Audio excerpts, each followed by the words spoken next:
Godmama used to say, all the glitters ain't gold. I'd rather be blessed.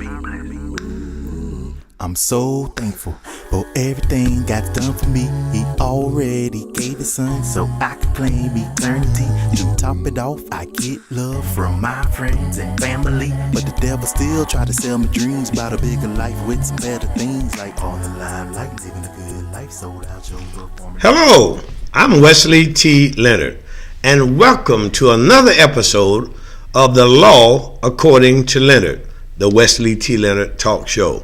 We're glad you're here. We're emanating from the Southside Church of Christ here in the city beautiful of Orlando, Florida, where I've served as senior minister for the last 18 and a half years. Today's episode will feature two of our prominent members, one of our deacons, Rod Johnson, his lovely wife, Keisha. And we want to talk tonight, and this episode is designed to address the challenges of a blended family. What we're finding here at Southside, and I'm sure you're finding at your congregation, that many of our married people come to the table with children of their own, if not from a previous marriage, just children from a previous life, and they meet and marry someone else who already have children, and they come together and they're blended. And though they're in the church and though they're members of the body of Christ, there are some unique challenges. And we at Southside, as many of you know, are focused on the family. We really want to address the needs and the issues of the family. And so today, these two beautiful people, Deacon Johnson and his wife Keisha, are going to be featured to help us disseminate valuable information on how to best deal with a blended family. Hello, Rod and Keisha. How y'all doing today? Good. How are you? How long have you been here at Southside, Sister Keisha? I've been here since 2006. Okay. I believe you moved here from Jacksonville? Correct. Good. You were baptized in Jacksonville? Correct. Excellent, excellent. Deacon Johnson, Brother Rod, how long have you been at Southside? 2010. 2010. And that's the year you were baptized, correct? Yes.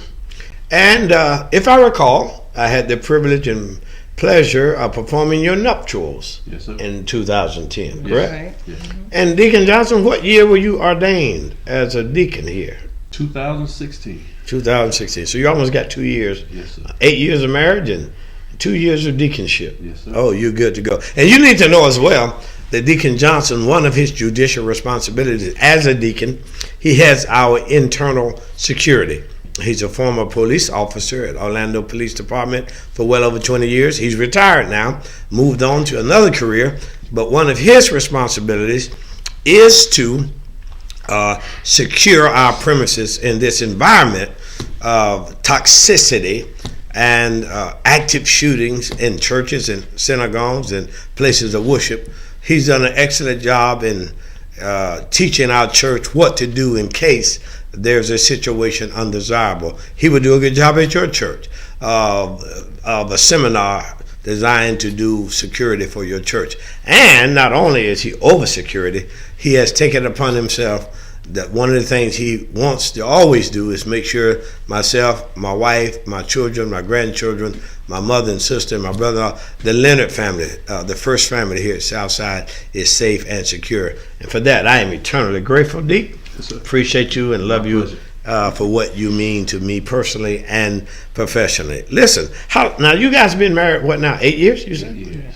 8 years. Now, Sister Keisha, how many children did you have before you brought to this relationship, this marriage? 3.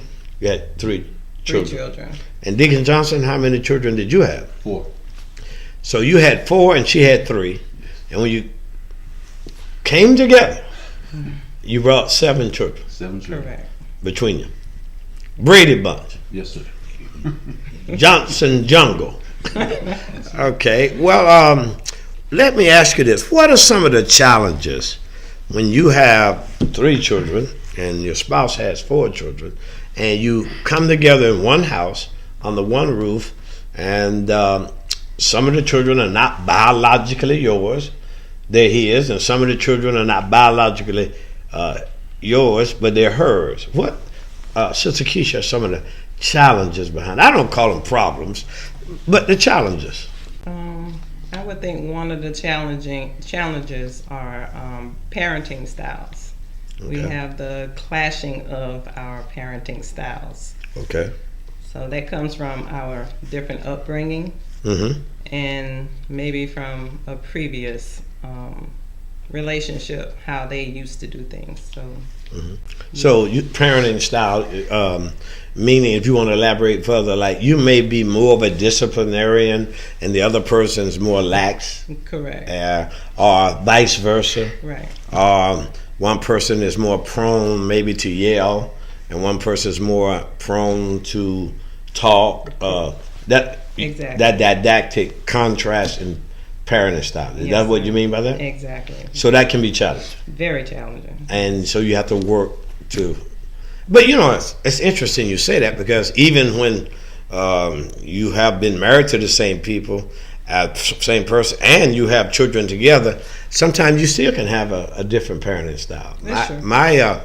My wife, beautiful mother and grandmother, is more of a disciplinarian than I've ever been. I'm the more lax one. I'm more laid back, kind of let them get by, buddy up with them.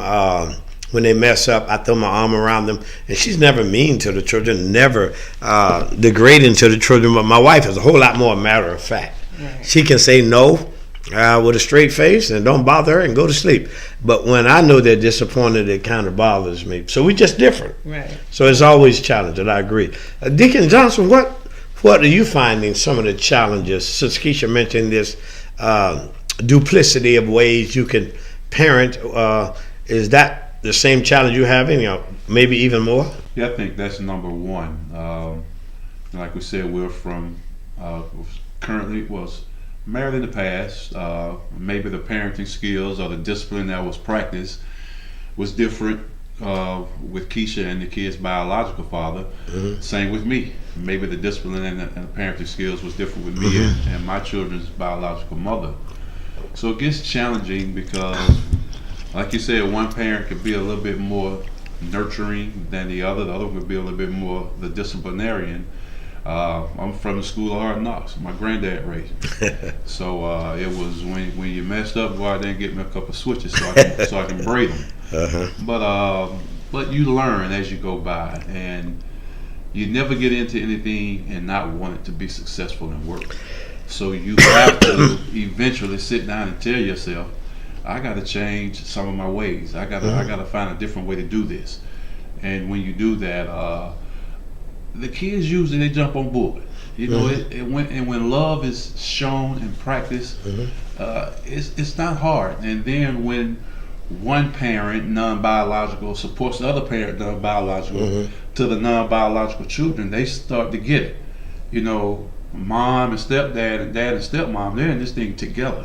Right. So They see the love between you. Yeah, so we gotta get on board and follow these rules. And you're saying there's no division amongst you. There's no opening for the child to explore it. Exactly. So that I believe, if I recall, in my finite mind, that it's becoming more feeble the older I get. I believe we counsel together. And one of the reasons was having this show, this episode, because I'm finding in my premarital counseling that a significant amount of people that come to me today come with previous children from previous relationships or previous marriages. And one of the things I believe, if I recall, that I always try to inculcate into my counseling is that the non-biological parent should never discipline the other spouse's child without the permission of that spouse. In other words, if it's not biologically your child, even though you live with them, you want to make sure that everything you do and say is with the consent of the spouse who has the biological ties. Because we talked about some of the challenges of that is because the child has a biological father or mother somewhere else. If you were to say or do something grievous and they went and reported it to their biological parent that you're no longer married to, it becomes an issue. and becomes a schism in your house. And that's one of the challenges that we're having this show about tonight. I'm seeing you seemingly have done a pretty good job from afar. My observation is you guys, I'm sure you had issues, sure you had challenges, but you seemingly done a great job of bringing all those children together without much incident. That made it extremely easy. They jailed quick, immediately. We can remember times where we would come out of the room and the kids have made a pallet the size of a family. Now you mean your children and her children, have come together, yes, like family? They did it at an early age. They did it when we met. Two of the boys were a year apart. We had the baby boys far away from everybody else. We had the one oldest girl, and then the two middle girls. They were a year apart, so they all had something in common. Mm-hmm. As far as them getting along and gelling, it happened quick. So when the children got along in jail, did that help your relationship to get better in jail? It did. Yes, it did. I can remember times riding down the road, and all of it tell you, I made sure I had them together when I would do this. I could be at a red light, or I may stop and pull over and look at each one of them and tell them I love them. And I made sure that some of the things that I did with mine, that I made sure I did with my non-biological. I wanted them together. I wanted them doing things together. I wanted them to understand the importance of structure and family. So we made sure we kept them together. Let me ask you this, Sister Keisha. Mm-hmm. Express your views on whether you can force your love on a non-biological child, or should you just let it happen? I've seen, not in your relationship, but I've seen in my vast experience, sometimes when the blended family comes together, there's a tendency to want to make the child accept them, to go overboard. So what advice or counsel would you give to allow that to naturally happen and not be overtly forcing it upon a child who may be dealing with the divorce of their parents, dealing with this new situation, because we choose, you choose to get married. They didn't. Right. They are forced into your situation. Right. So there has to be a sensitivity, in my opinion, and you know my views if I counsel with you and many other couples. There has to be a sensitivity from the parents to the unique circumstances of the child, because the child didn't sign up. Child is forced or thrust into the situation. So should you force it upon the child? How do you naturally allow this to happen? I would say that you can't force it to happen. You have to let the children actually see you in action. Let them feel your personality. Let them get to know you. Even if they are standoffish, they sit back and watch you and just feel how you are, you know, and you can't force your love on anybody because they might not want it. So I think naturally you have to let it happen just by them sensing your, you know, personality, how they see your compassion comes out if they get hurt or what have you. Yeah, and they may not want it at that time. Right. It just may take time. The maturation process, modernity may lead them to a deeper relationship with you in time, because they may be dealing with other issues unbeknownst to you, right, whether it's personal or school, and it's really important the age of the child when they're thrust into this relationship. The younger they are, the more they tend to adapt easily. Right. But if you marry and your kids are teenagers or in adolescence or puberty, they're already dealing with hormonal things, and then now they got a new stepfather or stepmother, and it complicates things. So you have to weigh all that into the equation when you come together as a blended family.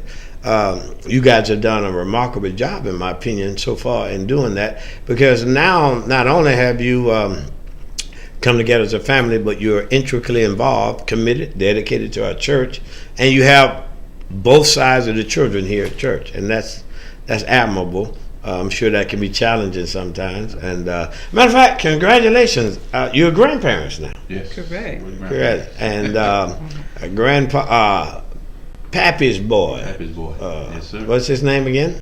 Lim. Lim. And how old is Lim? 7 months. And so now you have not only children together and blended, now you have a grandchild. Correct. What a blessing. What a blessing. Listen, what advice or counsel would you give to other married couples who are coming into a blended family situation? Woman has children previously, husband, father has children previously, and they're about to get married or just got married.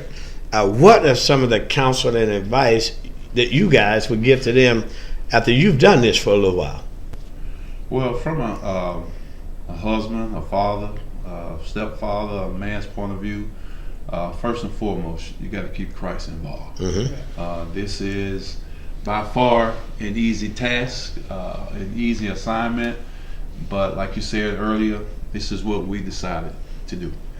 So you have to be able to get on your knees and go to the Lord and ask for prayer. As a man, sometimes you gotta let pride go and understand you have to make some changes yourself to possibly make this thing successful. You can't be embarrassed to come to your pastor, regardless of him being your friend, and letting him know we got an issue, we need to talk. We don't want this thing to destroy what we've been trying to build all these years. So you definitely must keep Christ involved. You have to treat your non-biological children like they're your own. Absolutely. You can't cut no corners with that. Sometimes you're going to sit and look, and your non-biological are putting your biological to shame. But hey, guess what? You have a part in that too, so you're just as proud. So you definitely. So you get as much pride out of her children doing well as your children. Now I know in the overall scheme, they're both of y'all's children, but just for emphasis' sake, when it's her child doing well, you get pride for that, and vice versa. Right. Do they have sibling rivalries in the house? Like, okay, normal families, siblings do rival, What do you find? I can really say that the best part of our relationship is knowing that our children, they don't have that issue, or actually we haven't seen that issue. Right. They really get along together like I actually had them myself. Right. So that's the best in our, relationship. With the boys, the older boys excel, do well in the church, do well athletically. So I see the younger boys really trying to mimic that. They want to be better than BJ and Brandon. Right. So they really, and I see times when Brandon won't work his biological brothers out, but BJ will take them outside and they'll come back home and they're spent. They just want to get something to drink and go to sleep. So they have that. It's never been a rivalry. They always look out for each other. And like I told the older boys, they're closer to you guys than I am. They're going to want to do and be what you guys are. So set the example for them. Well, you mentioned something, Brother Rod, earlier that I think is really important. That when you do have challenges, and all of us do, it doesn't matter how you got married, how long you've been married, everybody experiences some challenge. That when you and Sister Keisha have a problem, you consult with me or come to my office, give me a call, let's go to breakfast, let's go to dinner, and you're transparent enough to share.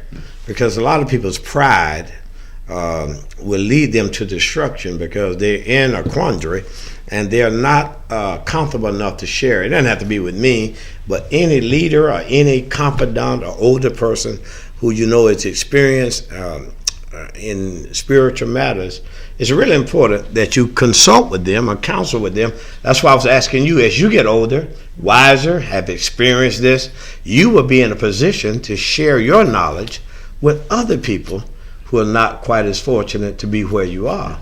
And so we are looking forward to you doing that in the years to come, to being a resource, a conduit, not only as serving as deacon and family here, but hopefully and prayerfully as our ministries explode and expand, particularly our marriage ministry, which you are both, I forgot to mention, Deacon Johnson also works to spearhead our marriage ministry. And we're looking forward to you being a resource to other people in similar circumstances. And we find that a lot more in the church these days, where both parties come with previous children. So it's important that we talk about these things, that we evaluate these things, that we pray about these things and we deal with them, whether we like it or not. These are the scenarios that are presented to us in the 21st century church. And you two have done a remarkable job. Godspeed to you, and may God bless you, Deke, and your family. Thank you for appearing on the Law According to Leonard, the Wesley T. Leonard Talk Show. For those in TV land who are interested in following the Southside Church of Christ, this preacher, Wesley T. Leonard, and the Law According to Leonard, you can visit our website, sscoc.org. We are on Instagram, SSCOC Orlando. You can follow us on Facebook at SSCOC Orlando. Our Twitter account, you can follow us at SSC Orlando. And you can watch the Law According to Leonard, the Wesley T. Leonard Talk Show, 24/7, 365, all 4 seasons on the Southside Church of Christ Orlando YouTube channel. We're now well over 2,000 viewers for the Law According to Leonard, but it could not happen if it were not for people like you. For those in TV land, if you're a blended family or you're planning to marry and you have children from a previous relationship, we hope this show has been beneficial, helpful, and useful to you. If you have any questions or any comments, contact us at the Southside Church of Christ. And we can even resource Deacon Rod Johnson, his wife Keisha, if you would like to be counseled or advised by them in this matter. Tune in next time, same bat time, same bat channel. Ciao bella. Trials and tribulations we'll face, but glory to God for His amazing grace.